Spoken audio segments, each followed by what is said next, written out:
Right, so I just want to make a quick little video of some of my predictions for UFC 309 and also Jake Paul vs. Mike Tyson. First off, Jon Jones is going to win by either submission or decision, probably decision. I know people are pointing out that Jones has struggled with tall, boxing-oriented fighters in the past, but I just think it's 5 years too late for Stipe. He hasn't fought since 2021, where he got dominated and knocked out by Ngannou. And while yes, Jones has only fought once since 2020, the difference is that Jones has still been training. Stipe, on the other hand, completely stopped MMA and became a firefighter until Jon Jones called him out in 2023. Not to mention, of course, the age. Both of these guys are old, beat up, and out of their prime. But Jones is still 5 years younger, and Stipe has likely declined far more than Jon. On top of this, I don't think Stipe really cares if he wins or loses this fight, because he's retiring either way most likely. I predict Jones is going to win a decision by simply being more active, or takes Stipe down and gets in a choke. These odds are kind of crazy though, so if you think Stipe can handle the layoff and his age won't be a factor, potential big money to be made. But keep in mind, this fight means absolutely nothing. This might as well be happening in the PFL because the UFC won't be affected in the slightest by who wins. The only thing that changes with this fight is either Jon Jones or Stipe is going to have an extra win or loss on their record. This fight means nothing because if Stipe wins, he retires and Tom Aspinall is now the champ. If Jones wins, he retires and Tom Aspinall is now the champ. If Jones wins and drops the belt to fight Alex Pereira, Tom Aspinall is now the champ.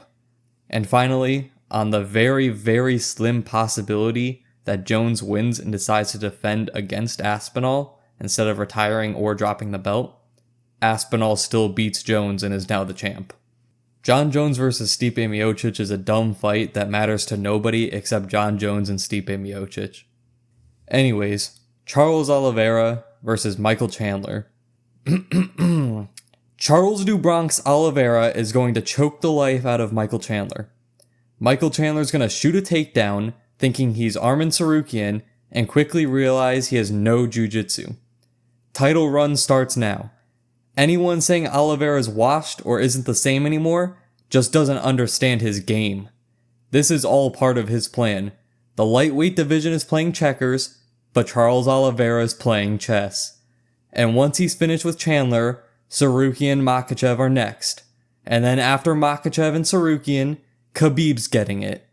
Chandler can go crying back to Conor McGregor, begging for money, because he forgot whose division this is.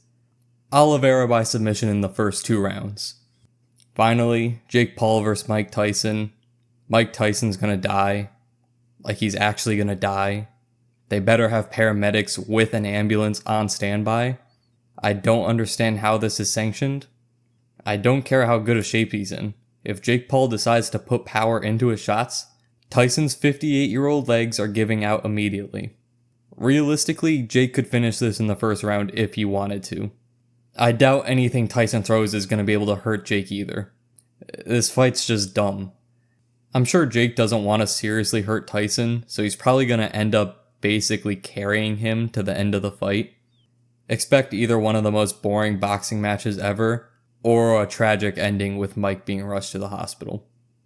That's about it. Short video because there really isn't much to talk about with any of these fights. Maybe Oliveira vs. Chandler could be expanded further, but I think I made my point already. Alright, see ya.